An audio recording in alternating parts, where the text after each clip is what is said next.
And as we mentioned, Election Day 2023 results, they are in, and Democrats scored big in key races, including in Kentucky, Ohio, and Virginia. Starting in Ohio, voters approved an amendment to the state constitution establishing the right to abortion. That measure passed by more than 56%. Virginia Democrats retain the majority in the state Senate and flip the House. This gives Democrats a stronger push against Republican Governor Glenn Youngkin and his agenda. And in Kentucky, Democratic Governor Andy Beshear was reelected to a second term. He defeated the state's sitting Attorney General Daniel Cameron, who was backed by former President Trump. Kentucky made a choice.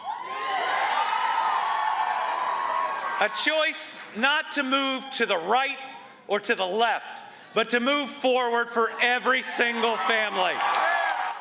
Beshear has seen strong approval ratings despite being a Democrat in a red state.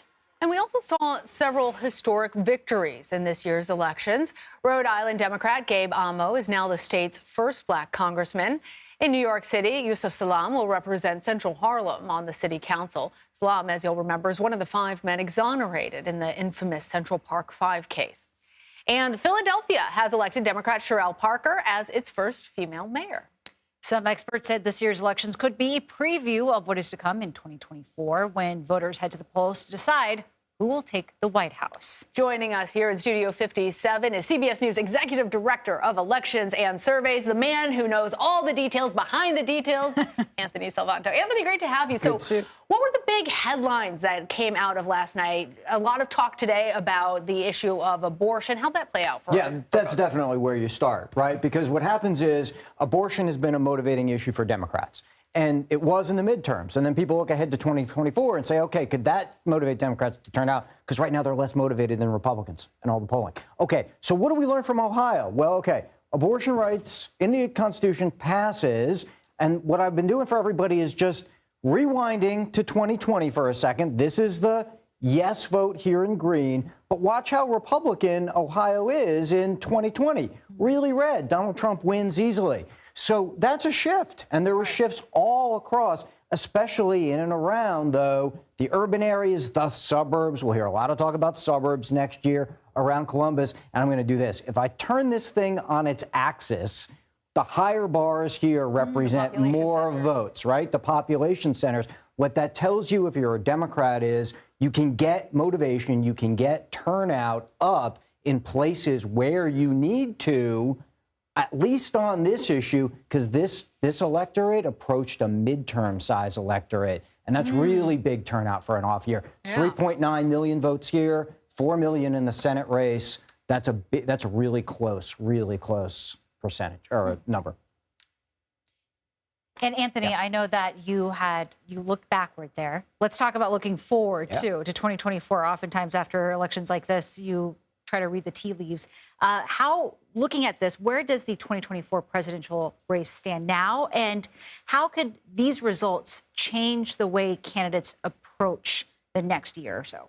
Well, it's important because there is a little bit of difference. I'm going to show you this from the Ohio exit poll, because you've got Joe Biden down in the national polling to Donald Trump. It's a hypothetical matchup, right? But it's a rematch possibly coming.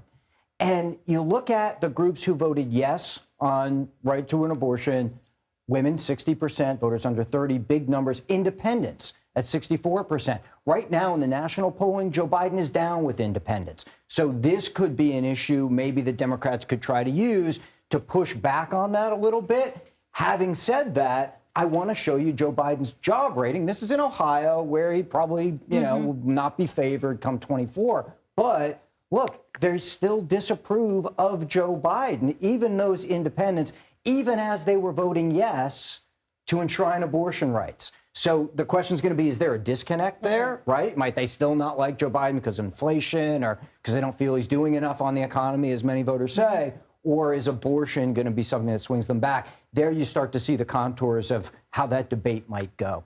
I'm wondering, when you're looking into all the data, Anthony, are you seeing that the question's really going to come down to abortion versus economy? Your point about the independents here makes me wonder about those battleground states in particular when we're looking at 2024. Yeah, I think one of the things to look at is whether or not people weight the economy more than this issue, right? Or is there another issue that you think is going to drive? Well, there certainly could be, and there's a lot in here. But one of the big reasons behind this is that people are looking back to before the pandemic and saying that their finances used to be better then than they are now. And the ones who say that are voting overwhelmingly for Donald Trump. More than that, they think that their finances would get better if Donald Trump comes back in office, right? So what does that tell you? It tells you that until and unless the Biden campaign can address some of those economic concerns, that they still have a deficit to make up there. So that's going to be one of the key things going forward. And we will keep an eye on it. We know you will keep an eye on it. Anthony Salvanto, always a pleasure to see you. Thank you so much.